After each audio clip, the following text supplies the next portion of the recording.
Okay guys, so most of us face this scenario lah. Families growing, um, the sedan there in the car porch is no longer big enough for your needs, so you need to upsize.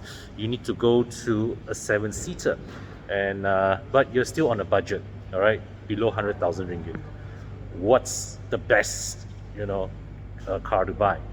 Let me tell you, the answer is a Ford S-Max. But if you can't deal with fixing steering racks, you can't deal with fixing dual clutch transmissions, consider this.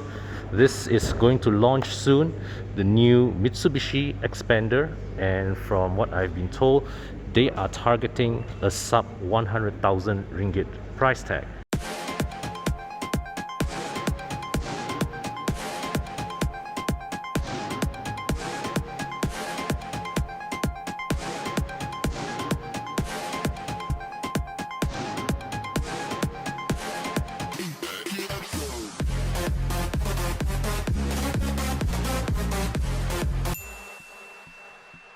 Okay guys, so in full compliance of physical distancing rules, I'm going to keep my distance with Beng here. It's like more than 2 meters, okay? And so just going to show you the engine room. That So lazy to even open your own. Now got 4 cars with you open already ma. you. You open already. Hey, come on lah. Okay, I'm going to start. I love you. I go there so you can. Okay. Thank you, Beng. You're the best. You're always the best. So this is the 1.5 liter MyVac engine that powers the Xpander, and so it's a 4-cylinder engine. And and you can see from here the engine sits rather low inside the bay. Let me just magnify out a bit. Okay, so gearbox in the engine bay, the transmission seat is mounted on the left side. All right, ABS module is they try to push it as far right as possible away from the engine. The battery is on the opposite end of the is on the other end of the engine bay. So the outputs of this quite modest lah, in the sub 100,000 MPV segment, SUV segment, right? You have your BRV, you have your Avanza, you have your Arus, Toyota Rush, all operating 1.5 liter NA engines with about 100 odd horsepower. So this is right there in accordance to segment norms. So you can see here there are 4 colors to choose from: black, red, white, gray. And styling wise, you can see from the front, this is, if you compare the Xpander with the other competitors, okay, immediately you think of the BRV, the Avanza, the Arus, the Rush, all these guys.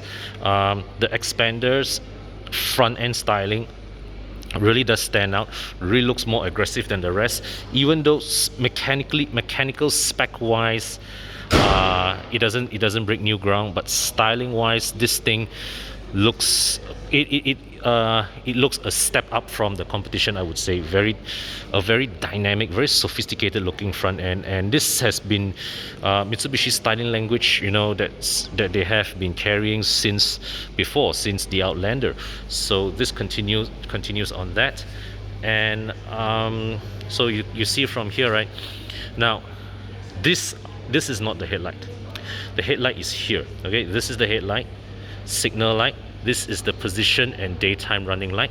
Okay, let me just switch on, and I believe that down there is the fog light. This one here, that's the high beam. Let me just switch on the position lights. This is the one that illuminates, okay? That's the section that illuminate. And when I switch on the main beam, this is the main beam, and high beam is stacked below. Okay, that once again has to be the fog light. Come and switch on here. So there you have it. Those are fog lights, halogen bulbs. The rest of these are the main beam, high beam, position lamp. They are LEDs. Okay, we'll come to the back and check out the rear. So at the rear you can see also there's this signature lighting. Okay, central mounted rear fog lamps. That's looking at the lights. Now you can see the front end of the Xpander. Two things. One, that is a digital video recorder, a dash cam, and here is a front mounted camera here at the side as well. Okay, so you know that the Xpander here has a 360-degree camera. Let me just find. Okay, so that is the reverse cam. So let's try out and see. Product by Mitsubishi Motors Malaysia. Okay, so I've just put the gear into reverse and to show you the 360 cam. Now, is this a touch screen? It's not a touch. Right. Doesn't work. Okay, anyways, as you can see, the stitching here, all right, looks all right, but then again, we are in an all white background. But the resolution, as you can see from the edges of the car here, doesn't look that impressive. All right, so but it's functional, okay, and it's an image that you can comprehend. You can read that, you can view that fairly easily, and you can see here. Okay, so this has to be the button that allows you to manually activate the 360 cam. Let me just try that. There you go. Oh, okay. Well, I guess I have to start the engine, and I won't do that indoors lah, huh? All right, and let me just continue on the outside tour before I bring you guys in. So right here, the front end, these are the tires. Wow, 16-inch wheels, 205/55 R16. Nice rim design, and you can see at the side here, this is a satin chrome finish. Of course, I believe it's just a piece of plastic spray painted over. It's got keyless entry, right? It's a button type keyless entry. Let me just test it out. Lock. Okay, so the side mirrors have auto fold, and you have to press the button again to unlock this. It's not the touch type. You have to press the button to unlock. Hiya. Just gonna leave that there for a while. So the door handles are chrome. Then you have the lower side of the window lines also chrome. Now, one nice little touch, and you can better see that in a non-black car, is that the windows, okay, this glass, I'll show you on the white example. All right, this glass panel, okay, it actually rises up here, and it joins with the rear windscreen. Okay, so this whole piece is glass.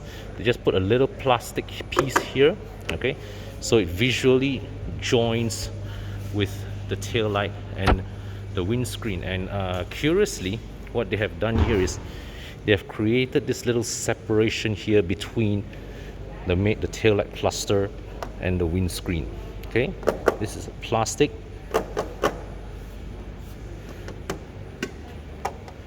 This is metal. It's the metal part of the tailgate. So here in this pearl white unit, you also can see a bit more better contrast, lower diffuser treatment on the bumper. Okay, this blacked out trim here with the two reflectors. I don't believe these were intended to be fake exhausts, but the exhaust tip, okay, points downwards down over there. All right, and so that really is it from the outside. So let me just show you from this perspective the front and rear styling as well. So certainly from a styling perspective, the Xpander, it does look bold. The design is quite daring and dynamic in the context of its segment, even though mechanically this car is very, very simple. Earlier I mentioned it has a 1.5 liter engine with 105 PS. The engine, believe it or not, is connected to a 4-speed automatic transmission, and it has something very, very old school. Let me just go back to the black car that I was viewing earlier. Okay, So now as you come in here, okay, let me just show you the dash again. So this here, this leather seat here, okay, with this cross stitching pattern, together with the dash cam, together with the 360 cam, they form an approved dealer accessory package that's locally fitted. So if you guys can opt for it as a cost option, and I would highly recommend that you take it on the account that a dash cam is something that you need these days. 360-degree camera in the context of a family car does not go amiss. So having these things fitted into your car from the distributor without voiding your warranty, that's definitely money worth paying for. Okay, so this is the start-stop button. This is the familiar start-stop button that Mitsubishi has been using for many years. Side mirror controls. This is the headlight level adjustment. Stability control switch there. Okay, so as you can see from here, in some markets, they also made provisions for lower spec key start function as well. Okay, so let me just go through this one more time. We'll bring the electronics alive, and you press this info button here to toggle the display. This once again, this instrument cluster, the dials may look different, but basically this multi-info display, it's something that you've seen from the Lancer, from the Lancer GT that became the Inspira as well. So it's a question of whether it's in this color display or in a monochrome display. Okay, and so this is a standing screen, all right, and you can see from the way it booted up earlier when we saw it's a product of Mitsubishi Motors Malaysia, so we know that this screen is a locally sourced unit. Now I've started the electronics, but I can't use it, so maybe you really have to start the engine in order to activate it, but I won't be starting the engine inside here in a studio environment, so you're gonna have to leave the exploration of this for when the car is launched. So down here you can see auto climate control, all right, auto climate control, but single zone, circulating buttons here. So it's a very simple, straightforward climate control setup here. 2 USB ports, and I like this. Okay, this area here, all right, allows you to drop your phone in there, to slot your phone in there whilst you plug your USB cable here. Very nice and neat. Okay, and it's textured, the surface is textured, so your phone doesn't slide about so easily. Inside here as well, this space here also goes deeper in there, and you have this lidded section here that opens to another compartment here. And they are not done yet, because here, see here, there's another slot here for you to select things here. Same here as well, here also. So they have freed up a lot of tiny spaces to drop all your little items here too. Okay, this is a convenient location to store a smart tag, but looking at one glance, I think it's a bit too small for our smart tag, especially those of you using the older generation smart tag. So down here, oh, good old chunky handbrake, man. This handbrake is massive. And this transmission, see this button? It's been a long time, but we have it. This is the overdrive off button. I first encountered this like more than 20 years ago when I had a Vera 1.6. I'm not wondering if it's the same transmission, to be honest. Yeah. But here you have park, reverse, neutral, drive, 2, low gear, overdrive off. Brilliant, old school. Okay, molded cup holders here, and here this is nice actually. This sliding lid, okay, with this tray, and this console down here is deep. and it doesn't have a rear aircon vent here, but that is perfectly okay because this I have to say is very good. Okay, so what happened is here, all right, as the front vents blow the cold air out here, inside here is another blower inside this bulge here. Cold air will go in from here and gets blown out from these blowers here as well, which I will take you guys on a on a tour later on, okay, to show you from the back. Now just one glance around the dashboard.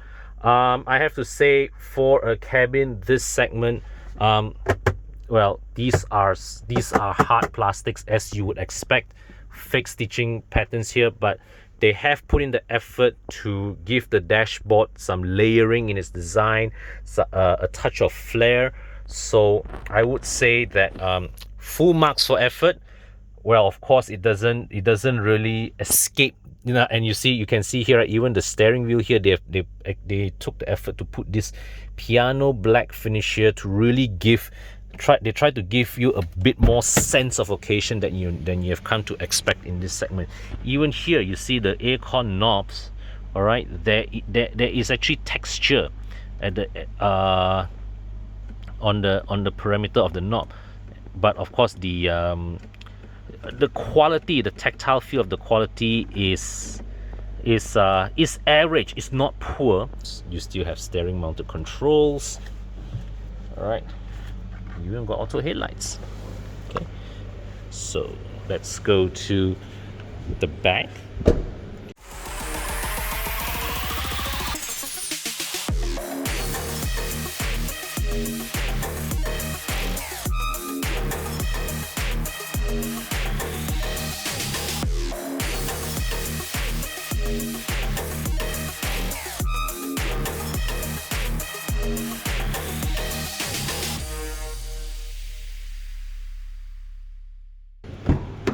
And I'll show you now. This I tell you, as a father, this is a godsend. I wish my S-Max had this. I honestly wish my S-Max had this. This one, all right, imagine your kids here, right? Imagine your kids here. This one, you just direct the blower here down to blow on your kids. That would be so nice.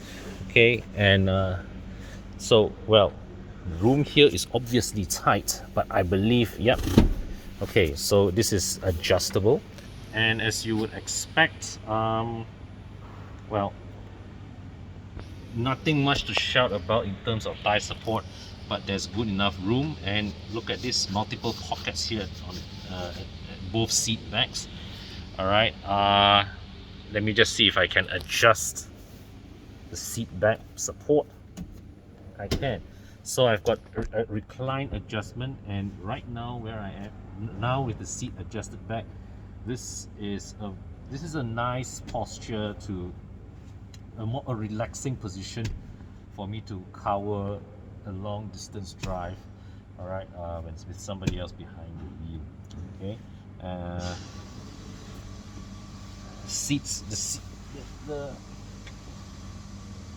the seat, honestly, this is a bit low. The angle is a bit shallow, so if you're an adult with long legs, you don't get full thigh support. But I suppose if you are a kid, okay, adolescent, teenager, maybe that is just the rise. This middle row here is seating capacity for 3 passengers. So it has a roof mounted belt, which you have on which you need to make 2 buckles, the secondary buckle, the main buckle there. Okay, so you can drop this up, and this one lifts up. Okay, it goes up, so you can use this space to store to put heavy tall items. All right, you can lift this up. Let me just step in. Okay, so I'm seated here.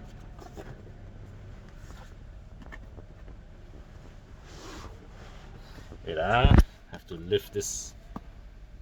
All right, so The seat actually has good lean angle, surprisingly good headroom. Let me just bring down this front seat, this middle row seat I mean. Okay, my knees are hitting the back of the seat, but I think this is something that can be remedied if this seat is adjusted slightly further forward.